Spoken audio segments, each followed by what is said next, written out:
Once upon a time, there was a little girl who was called Little Red Riding Hood because she was quite small and because she always wore a red cloak with a big red hood to it, which her grandmother had made for her. Now one day her mother, who had been churning and baking cakes, said to her, "My dear, put on your red cloak with a hood to it, and take this cake and this pot of butter to your granny, and ask how she is, for I hear she is ailing." Now Little Red Riding Hood was very fond of her grandmother, who made her so many nice things, so she put on her cloak joyfully and started on her errand. But her grandmother lived some way off, and to reach the cottage Little Red Riding Hood had to pass through a vast lonely forest. However, some woodcutters were at work in it, so Little Red Riding Hood was not so very much alarmed when she saw a great big wolf coming towards her, because she knew that wolves were cowardly things. And sure enough, the wolf, though but for the woodcutters he would surely have eaten Little Red Riding Hood, only stopped and asked her politely where she was going. "I am going to see Granny. Take her this cake and this pot of butter and ask how she is," says Little Red Riding Hood. "Does she live a very long way off?" asks the wolf craftily.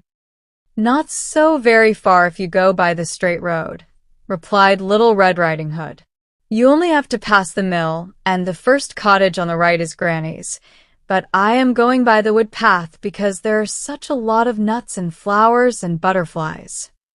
"I wish you good luck," says the wolf politely.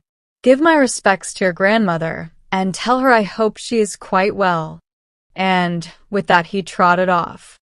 But instead of going his ways, he turned back, took the straight road to the old woman's cottage, and knocked at the door.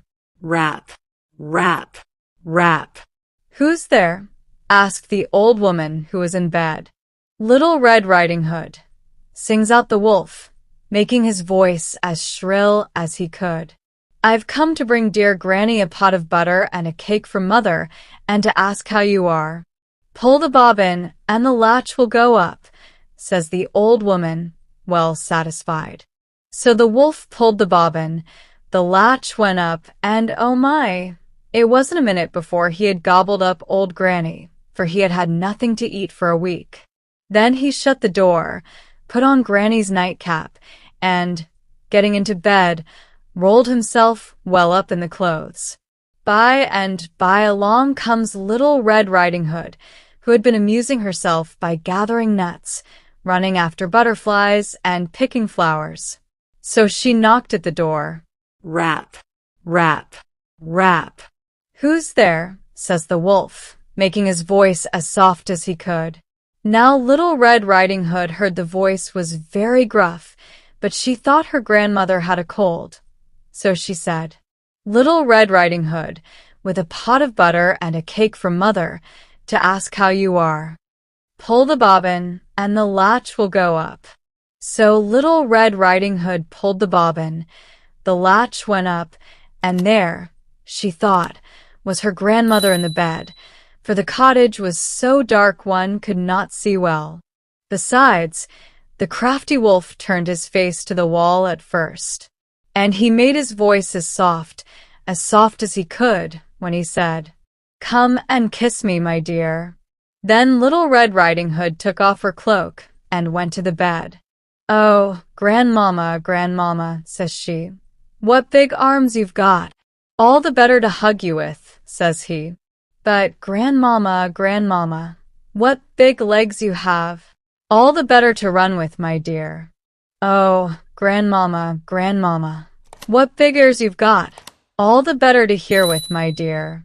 "But Grandmama, Grandmama, what big eyes you've got. All the better to see you with, my dear." "Oh, Grandmama, Grandmama, what big teeth you've got. All the better to eat you with, my dear," says that wicked, wicked wolf, and with that he gobbled up Little Red Riding Hood.